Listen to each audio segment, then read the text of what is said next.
এই বাড়ি এসছি, এই হচ্ছে আমার বাপের বাড়ি। এই দেখুন, এরকম মা কি সুন্দর বেগুন গাছ লাগিয়েছে, খুব সুন্দর বেগুন হয়েছে, অনেক বেগুন হয়েছে, এর আগেও হয়েছে, খেয়েছি, আর খেতে ভীষণ স্বাদ। এই দেখুন বেগুন,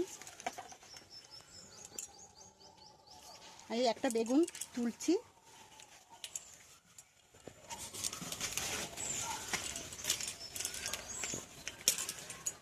এই দেখুন কি বড় বড় বেগুন হয়েছে।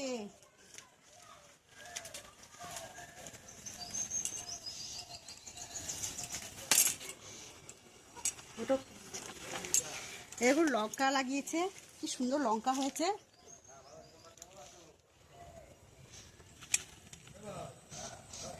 এখনো কচি, ছেঁড়ার মতন নাই,